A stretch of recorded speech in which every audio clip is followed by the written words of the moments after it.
Subscribe to my channel for more videos and press the bell icon for latest updates. बिस्मिल्लाहिर्रहमानिर्रहीम। My dear student, आज का जो हमारा topic है वो एक्सक्रीशन इन ह्यूमन से रिलेटेड है।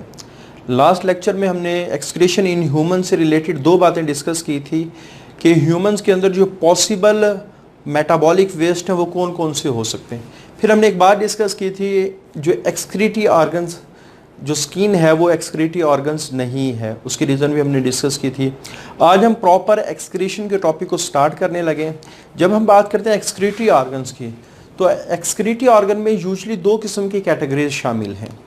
एक वो है जो आप कह सकते हैं एक्सक्रीशन प्रॉपरली करते हैं, जैसे हमारे किडनीज हैं, हमारा यूरिनरी सिस्टम है, वो बॉडी से बाहर वेस्ट को निकालता है, एक्सक्रीशन करता है, एक्सक्रीट करता है। लेकिन कुछ ऐसे हैं जो एक्सक्रीशन के प्रोसेस को सपोर्ट करते हैं, तो उनको भी हम यूजली एक्सक्रीटरी ऑर्गन ही कंसिडर करते हैं, जैसे लिवर है। इसी तरह हमारे जो लंग्स हैं, यहाँ लंग्स का जो टॉपिक है ये हम फर्स्ट ईयर में डिस्कस कर चुके हैं, उससे कार्बन डाइऑक्साइड बाहर निकलती है, तो वो भी एक एक्सक्रीटरी ऑर्गन है। लेकिन यहाँ आपकी बुक में इसको इस वक्त डिस्कस नहीं किया गया, इस वजह से हम उसको डिस्कस भी नहीं करेंगे। तो सबसे पहले आज हम जिस एक्सक्रीटरी ऑर्गन्स को डिस्कस करने लगे हैं, इसको दो तरह से हमने पढ़ना है। पहला कि उसका एक्सक्रीशन में क्या रोल है, और दूसरा जो हमारा चैप्टर है होम्योस्टेसिस से रिलेटेड है, उसमें लिवर का क्या रोल है, होम्योस्टेसिस को मेंटेन करने में लिवर का क्या रोल है। तो स्टार्ट हम करते हैं कि लिवर, व्हाट इज लिवर। सबसे इंपॉर्टेंट ऑर्गन कंसीडर किया जाता है लिवर, क्योंकि बॉडी में सबसे ज़्यादा मेटाबॉलिज्म लिवर में होता है, तो इस वजह से कहा जाता है it is central station of metabolism. और काफ़ी सारे मेटाबॉलिक प्रोसेस ऐसे हैं जिसके ज़रिए से बॉडी के अंदर टॉक्सिन्स को, पॉइजन्स को, हार्मफुल सब्सटेंसेस को साफ़ किया जाता है, उनको ऐसे कंपाउंड में कन्वर्ट किया जाता है कि बॉडी के लिए निकालना आसान होते हैं। इस वजह से इसको हम कहते हैं कि ये कंसिक्वेंटली, चूँकि इसमें बहुत ज़्यादा मेटाबॉलिज्म हो रहा है और उस मेटाबॉलिज्म के नतीजे में कुछ ऐसे टॉक्सिन्स डिटॉक्सीफाई होते हैं, उनके जहरीले असर को ख़त्म किया जाता है। इस वजह से इसको हम कहते हैं कंसिक्वेंटली। कंसिक्वेंटली का मतलब है रिजल्ट के नतीजतन बॉडी का ये मेटाबॉलिक क्लियरिंग हाउस है कि बॉडी को इसने साफ करना है मेटाबॉलिज्म के ज़रिए से। उसके बाद इन दो प्रॉपर्टीज़ की वजह से इसमें मेटाबॉलिज्म होता है और मेटाबॉलिज्म की वजह से बॉडी को साफ करता है। इन दो बड़ी प्रॉपर्टीज़ की वजह से होम्योस्टेसिस को मेंटेन करने में लिवर को मरकजी हैसियत हासिल है, सेंट्रल रोल, पाइवोटल कहते हैं सेंट्रल रोल को। उसके बाद और इसी वजह से चूंकि इसने बॉडी के टॉक्सिन्स को ख़त्म करना है, तो जितने भी बॉडी के ऑर्गन्स हैं वो अपने काम करने में लिवर के मोहताज बन जाते हैं। Liver involves the interaction with most body organs, क्योंकि अगर बॉडी में टॉक्सिन मौजूद हैं, बॉडी का कोई भी ऑर्गन सही तरह फंक्शन परफॉर्म नहीं कर सकता है। तो ये 3-4 बातें हैं जो लीवर के टॉपिक को स्टार्ट करने से पहले अपने जहन में रखनी है। अब हम इसका एक्सक्रीटरी रोल डिस्कस करने लगे। तो अभी हमने डिस्कस किया कि लीवर का सबसे बड़ा जो रोल है, उसने टॉक्सिन्स को डिटॉक्सीफाई, यानी जो जहर है, जहरीली चीज़ें हैं बॉडी के अंदर, उनके जहरीले असरात को ख़त्म करके उनको ऐसे कंपाउंड में कन्वर्ट करना है जो किडनी के लिए बड़ा आसान हो जाएगा कि उनको बाहर निकालना। तो जैसे इसकी बेस्ट एग्जांपल हमारे पास ये है, liver support excretory role of the kidney. Kidney की ये कैसे मदद करता है, डिटॉक्सिफिकेशन, जब ये जहरीले असरात को ख़त्म करता है काफ़ी सारे केमिकल्स, जैसे जो हमारी बॉडी के अंदर अमाइनो ग्रुप है, हमने लास्ट प्रीवियस लेक्चर्स में हमने ये बात डिस्कस की है, amino group is very toxic for the body, क्योंकि अगर वो अमाइनो ग्रुप हमारे बॉडी फ्लूइड्स के अंदर डिज़ोल्व हो जाता है, जो नाइट्रोजीनियस वेस्ट अगर हमारी बॉडी में डिज़ोल्व हो जाते हैं, तो उसकी वजह से कोमा में इंसान जा सकता है, उसकी वजह से कन्वल्जन, झटके लग से डेथ हो सकती है।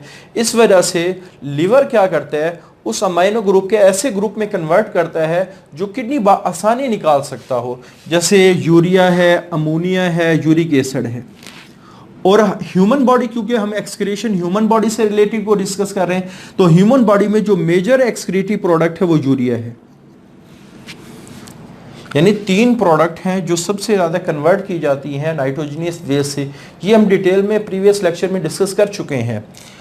तो ये जो मुख्तलिफ किस्म के नाइट्रोजीनियस वेस्ट प्रोड्यूस हो रहे हैं, उनमें सबसे जो ह्यूमन बॉडी के अंदर प्रिंसिपल एक्सक्रीटरी प्रोडक्ट वो यूरिया है।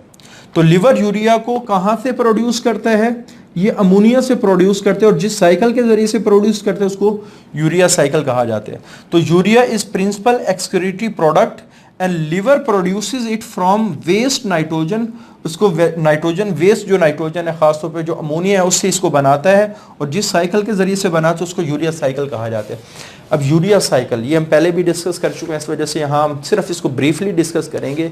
यूरिया साइकिल क्या है? ये कैसा मेटाबॉलिक पाथवे है?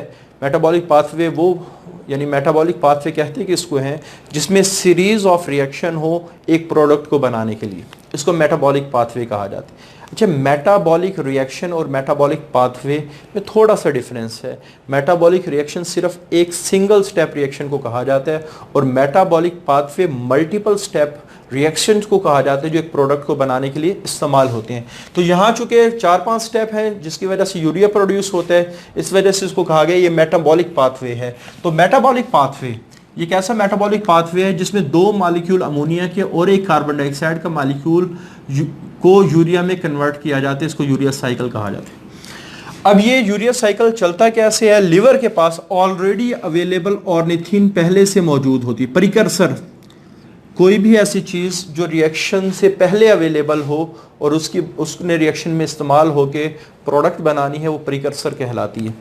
तो ये प्रिकर्सर आता कहाँ से है? प्रीवियस साइकिल से। ये ऑलरेडी लिवर के पास अवेलेबल होता है। तो लिवर के अंदर अमोनिया और कार्बन डाइऑक्साइड जब इंटर होती है, पहले इन दोनों को मिलाया जाता है, फिर उसके बाद जो प्रोडक्ट बनती है कार्बामाइल, उसको फिर सिट्रोलिन के साथ मिलाया जाता है, उसको ऑर्निथीन के साथ मिलाया जाता है। ऑर्निथीन से मिलने के बाद जो कंपाउंड बनता है सिट्रोलिन बनता है। तो आप कह सकते हैं ऑर्निथीन, अमोनिया, कार्बन डाइऑक्साइड तीनों को मिला दिया जाए तो क्या बनेगा? सिट्रोलिन बने। फिर सिट्रोलिन में एक मॉलिक्यूल अमोनिया का दाखिल किया जाता है जिससे आर्जिनो-16 बनता है।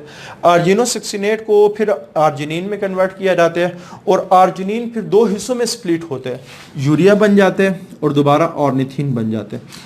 इस यूरिया साइकिल की जो डिटेल है हम प्रीवियस लेक्चर में भी डिस्कस, वहाँ हमने थोड़ा सा उसको डिटेल से पढ़ा था।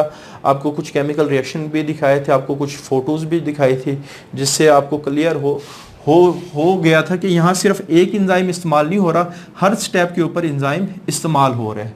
तो अगर आपने इसको थोड़ा सा डिटेल में पढ़ना है तो प्रीवियस लेक्चर आप वो सुनना पड़ेंगे। अच्छा, यूरिया क्या है?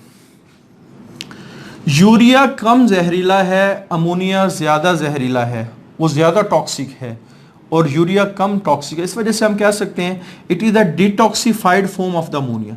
अमोनिया के जहरीले असर को कम कर दें तो यूरिया बन जाती है। और जब चीज़ जहरीली हो वो थोड़ी सी बॉडी में भी चली जाए ना, इंसान की डेथ हो जाती है। और जो कम जहरीली चीज़ है वो थोड़ी ज़्यादा क्वांटिटी में भी हमारी बॉडी उसको बर्दाश्त कर लेती है। इस वजह से यूरिया के बारे में कहा जाता है कि ये थोड़ी बहुत ज़्यादा कंसनट्रेशन में भी बॉडी में रह सकती है क्योंकि ये कम टॉक्सिक। अब ये इसका मतलब ये नहीं कि ज़्यादा क्वान्टिटी में इसको होना चाहिए, यानी रह सकती है, लेकिन इसका निकलना ज़रूरी है। अब ये कितना पानी को लेके निकलती है? अमोनिया के मुकाबले में तकरीबन 10 गुना कम। यानी आप कह सकते हैं अमोनिया को पानी चाहिए 500 ml और यूरिया को पानी चाहिए 50 ml। तो आप इसको 2 सेंस में कह सकते हैं कि अमोनिया को यूरिया के मुकाबले में 10 गुना ज़्यादा पानी चाहिए, क्योंकि 5 × 10 500। या आप दूसरे सेंस में ये भी कह सकते हैं कि यूरिया को अमोनिया के मुकाबले में 10 गुना पानी कम चाहिए, यानी 1/10 टाइम्स। 1/10 टाइम। तो अगर 500 को 1/10 के साथ तो ये 50 आता है। तो हमेशा यूरिया जब हम उसका कंपैरिजन अमोनिया के साथ करेंगे तो पानी कम चाहिए होता है। और कितना कम चाहिए होता है? अमोनिया के मुकाबले में 10 गुना कम। यानी अमोनिया को जितना पानी चाहिए उसके 10 हिस्से करें तो 1 हिस्सा यूरिया के लिए काफ़ी होगा, और वो कितना होगा? 50 ml। उसके बाद बहुत ही इंपॉर्टेंट लॉन्ग क्वेश्चन, VIP, इंतहा दर्जे का important, homeostatic role of liver. कि लिवर हमारी बॉडी में होम्योस्टेसिस को मेंटेन करने में बहुत ही बड़ा रोल प्ले करता है। अब देखना यह है कि होम्योस्टेसिस है क्या, कि अगर हमारे इंटरनल इन्वायरमेंट प्रोटेक्टेड है from the harms of external environment, या आप कह सकते हैं एक्सटर्नल सिचुएशन या एक्स्ट्रा सेलुलर सिचुएशन, अगर हमारी बॉडी के अंदर इंटरनल इन्वायरमेंट प्रोटेक्टेड है किसी भी हार्म से, तो हम कहते हैं होम्योस्टेसिस मेंटेन रहेगा। अब लिवर मुख्तलिफ तरीक़ों से होम्योस्टेसिस को मेंटेन करने में रोल प्ले करता है। जैसे हमारी बॉडी में वेस्ट नाइट्रोजन प्रोड्यूस होता है जिसको यूरिया, अमोनिया, यूरिया और यूरिक एसिड में कन्वर्ट करता है, और ये वो कंपाउंड है ख़ासतौर पे यूरिया जो ह्यूमन बॉडी में किडनी इसको बाआसानी बाहर निकाल देता है। तो इसका मतलब है ये किडनी को असिस्ट करेगा वेस्ट डिस्पोजल में। जो नाइट्रोजनियस वेस्ट जो सबसे ज़्यादा ख़तरनाक है बॉडी के लिए, उनको बाहर निकालने में किडनी की ये सपोर्ट करते हैं। कैसे सपोर्ट करते हैं? जो वेस्ट नाइट्रोजन है उनको इन कंपाउंड में कन्वर्ट कर देता है, और इन कंपाउंड को निकालना बनिस्बत अदर कंपाउंड के आसान होता है। उसके बाद लिवर प्रोथ्रोम्बिन और फाइब्रिनोजिन बनाते हैं। तो सिंथेसिस के ज़रिए से एक काम और होगा कि ब्लड क्लॉटिंग, अगर हमारा ब्लड क्लॉट ना करे और हमारे कोई ज़ख्म लग जाए तो सारा ब्लड बाहर आ जाएगा। अब जब ब्लड बाहर आएगा तो इंटरनल इन्वायरमेंट प्रोटेक्टेड रह ही नहीं सकते। इस वजह से ये दोनों प्रोटीन भी हमारे होम्योस्टेसिस को मेंटेन करने में रोल प्ले करते हैं। एल्ब्यूमिन, ये समझने वाली बात है कि मेंटेन करते हैं osmotic pressure of the blood. इसका क्या मतलब है कि जिस वक्त ब्लड कैपिलरी से गुजरता है तो ब्लड का प्रेशर इतना ज़्यादा होता है कि वो अपने बहुत सारे फ्लूइड को बाहर निकाल देते हैं। अगर इस ब्लड से सारा फ्लूइड ही बाहर आ जाए या मेजॉरिटी ऑफ फ्लूइड बाहर आ जाए तो ये ब्लड इतना ज़्यादा कंसंट्रेटेड थिक हो जाएगा, ये फ्लो ही नहीं कर सकता। तो एल्ब्यूमिन क्या करती है कि एल्ब्यूमिन की वजह से एल्ब्यूमिन की जो मॉलिक्यूल हैं ये टिश्यू से काफ़ी सारे फ्लूइड को खींच लेते हैं। अब जो ही टिश्यू से काफ़ी सारे फ्लूइड को दोबारा अंदर खींच लिया जाएगा, ब्लड दोबारा डिल्यूटेड होगा, उसका फ्लो करना आसान हो जाएगा। तो अगर ब्लड कंसंट्रेटेड हो जाए या थिक हो जाए तो ऑटोमेटिकली हमारी बॉडी में जो ब्लड फ्लो स्लो हो जाएगा, बॉडी के जितने भी फंक्शन है ख़राब हो जाएंगे अगर ब्लड फ्लो ख़राब हो जाए। बाइल, आपको पता है कि ये फर्स्ट ईयर में डिटेल के हम इमल्सिफिकेशन ऑफ लिपिड करती है, जिससे लिपिड को डाइजेस्ट करना थोड़ा सा आसान होता है। लिपिड की डाइजेशन होगी, लिपिड के मालिक्यूल बॉडी के लिए अवेलेबल होंगे, और जब बॉडी के अंदर लिपिड्स के मालिक्यूल अवेलेबल होंगे तो लिपिड काफ़ी जगह इस्तेमाल होता है चीज़ों को बनाने के लिए। और जैसे फॉर एग्जांपल हमारी बॉडी में एक काम लिपिड का सोर्स ऑफ एनर्जी भी है। इसी तरह आप कह सकते हैं लिवर कोलेस्ट्रॉल बनाते हैं, लिपोप्रोटीन बनाते हैं। जितनी भी मेम्ब्रेन है वो सारी लिपोप्रोटीन्स हैं। हमने फर्स्ट ईयर में भी डिस्कस किया था, जो प्लाज्मा मेम्ब्रेन है उसमें 20% लिपिड होते हैं, 80% प्रोटीन होते हैं, तो लिपोप्रोटीन है। और कोलेस्ट्रॉल, प्लाज्मा मेम्ब्रेन में कोलेस्ट्रॉल भी होता है जो इसकी रिजिडिटी को मेंटेन रखता है। तो ये दोनों चीज़ें ऐसी हैं जो मेम्ब्रेन्स को मेंटेन करने में रोल प्ले। मेम्ब्रेन्स मेंटेन रहेंगी, सेल काम करेगा, होम्योस्टेसिस मेंटेन रहेगा। उसके बाद कन्वर्शन, जब बॉडी के पास जब इंसान खाना खाता है उसकी बॉडी में हमेशा ग्लूकोज का जो लेवल है वो ज़्यादा हो जाता है। अब एक तो तरीका ये था कि ग्लूकोज को बाहर निकाल दिया जाता है, लेकिन हमारे पास एनर्जी की रिक्वायरमेंट किसी वक्त भी ज़्यादा हो सकती है। जैसे इंसान बैठा है, अचानक उसको कोई ऐसी खबर वो सुन ले जो जैसे खुदा न खास्ता किसी की डेथ की खबर सुन ले, या किसी बिजनेस में लॉस की खबर सुन ले, या सपोज मैं कहता हूँ जैसे एग्जामिनेशन में किसी की सप्ली आ जाए, ये भी बुरी खबर है। तो अचानक बॉडी के अंदर एनर्जी की रिक्वायरमेंट बढ़ जाती। अगर बॉडी एक्स्ट्रा ग्लूकोज को बाहर निकाल देती तो फिर जब ज़रूरत पड़ने पे बाद दफ़े एनर्जी अवेलेबल ना होती, और एनर्जी अवेलेबल ना होती तो मे भी पॉसिबल है कि उसकी डेथ हो जाती। तो ग्लूकोज को ग्लाइकोजन में कन्वर्ट कर दिया जाता है। इससे क्या करते हैं, वो एनर्जी को स्टोर कर ले, और जो ही ज़रूरत पड़ेगी हमने, अब ये तो नहीं कि हम हर वक्त खाना खाएंगे ताकि हमारी बॉडी को एनर्जी सप्लाई, तो वो ग्लाइकोजन हमेशा ग्लूकोज में कन्वर्ट हो जाते हैं। यानी एक्स्ट्रा ग्लूकोज ज़रूरत ना पड़ने पर ग्लाइकोजन में कन्वर्ट होता है, और ग्लाइकोजन ज़रूरत पड़ने पर ग्लूकोज। तो store and use of energy. और लैक्टिक एसिड, आपने फर्स्ट ईयर में पढ़ा है कि जब बॉडी की एरोबिक रेस्पिरेशन कम पड़ जाती है तो बॉडी दूसरे अल्टरनेटिव की तरफ जाती है जिसको हम एनएरोबिक रेस्पिरेशन कहते हैं। अब एनएरोबिक रेस्पिरेशन में एनर्जी तो मिल जाती है लेकिन साथ लैक्टिक एसिड पर। अब लैक्टिक एसिड का नुकसान क्या है कि अगर ये मसल में हमारे डिपॉजिट रहता है तो मसल काम नहीं कर सकती। इसको हम डिटेल में आगे चैप्टर नंबर 16 में डिस्कस करेंगे। उसे लैक्टिक एसिड की वजह से मसल फटीग हो जाती है, काम करना मुश्किल हो जाता है। तो लिवर क्या करते हैं, लैक्टिक एसिड को उठाते हैं ब्लड के ज़रिए से, लिवर में लैक्टिक एसिड लिवर में पहुंचते हैं, लिवर उसको दोबारा ग्लाइकोजन और ग्लूकोज में कन्वर्ट करता है। तो बहरहाल लैक्टिक एसिड दोबारा ग्लाइकोजन और ग्लूकोज में कन्वर्ट होता है, तो ये भी एनर्जी से रिलेटेड है। रिसाइकलिंग, पुराने रेड ब्लड सेल्स होंगे, काम थोड़ा करेंगे, ऑक्सीजन टिश्यू तक काम कम पहुंचेगी।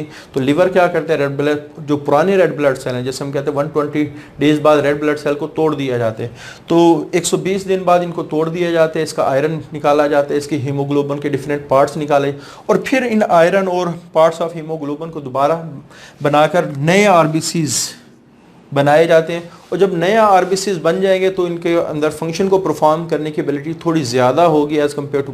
तो इससे का मतलब है इस प्रोसेस के ज़रिए से वो टिश्यू तक ऑक्सीजनेशन ऑफ टिश्यू, ऑक्सीजन पहुंचने के प्रोसेस को वो बेहतर बनाता है। टिश्यू के पास ऑक्सीजन ज़्यादा पहुंच रही होगी, ऑटोमेटिकली हमारा जो इंटरनल इन्वायरमेंट है, टिश्यू सही तरह काम कर रही होंगी। अच्छा, उसके बाद स्टोरेज, जैसे फॉर एग्जांपल आयरन को स्टोर करते हैं, आयरन को हीमोग्लोबिन बनाने के लिए इस्तेमाल करते हैं। अगर बॉडी में आयरन कम होगी, एचबी कम होगा, यानी हीमोग्लोबिन कम होगा, ऑक्सीजन सही तरह नहीं पहुंचेगी, प्रॉब्लम आना शुरू हो जाएंगी। तो इस वजह से आयरन को स्टोर करके ये हमेशा अपने पास रखता है, ज़रूरत पड़ने पर उनसे हीमोग्लोबिन बनाते हैं, रेड ब्लड सेल बनते हैं जो टिश्यू को ऑक्सीजन पहुँचाएंगे। अगर ये काम ना हो, आयरन अवेलेबल ना हो बॉडी को ज़रूरत के वक्त, तो आपको पता ही है ऑक्सीजन ना मिलने पर टिश्यू की डेथ हो सकती, इवन बॉडी की भी डेथ हो सकती।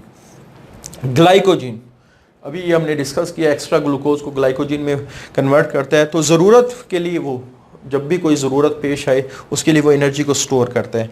उसके बाद काफ़ी सारी जहरीली चीज़ें हैं जो बॉडी में मुसलसल दाखिल हो, जैसे स्प्रे वगैरह होती है, पेस्टिसाइड होते हैं, ड्रग्स होती हैं, या आप कह सकते हैं बाद दफ़ा फूड के अंदर ऐसी चीज़ें आ जाती हैं जो बॉडी के लिए नुकसानदेह हैं। तो लिवर क्या करते हैं, उनको तोड़ के उनको फिर किडनी के ज़रिए से बाहर निकलवाता है। तो अगर वो हमारी बॉडी में रहे तो वो नुकसानदेह साबित हो सकती हैं। तो पेस्टिसाइड और ड्रग्स इनको डिटॉक्सीफाई करके ये किडनी को असिस्ट करता है टॉक्सिन डिस्पोजल। ये दो चीज़ आपने याद रखनी है, ये वाले कंपाउंड आए तो वेस्ट डिस्पोजल होगा, अगर ये वाले कंपाउंड आए तो आप कह सकते हैं टॉक्सिन डिस्पोजल होगा। तो ये बहुत ही इंपॉर्टेंट लॉन्ग क्वेश्चन है। तो इसमें जो सबसे दो बातें आप लोगों ने याद रखनी है, एक तो एक्सक्रीटरी रोल लिवर का बड़ा इंपॉर्टेंट है, और ये वाला सबसे ज़्यादा इंपॉर्टेंट है, और ये मैं पहले भी डिस्कस कर चुका हूँ, ये काफ़ी दफ़ा शॉर्ट क्वेश्चन में आ भी चुका है। तो इसको आप लोगों ने अच्छी तरह पढ़ना है। आज के लिए इतना ही, अल्लाह हाफिज़। Subscribe to my channel for more videos and press the bell icon for latest updates.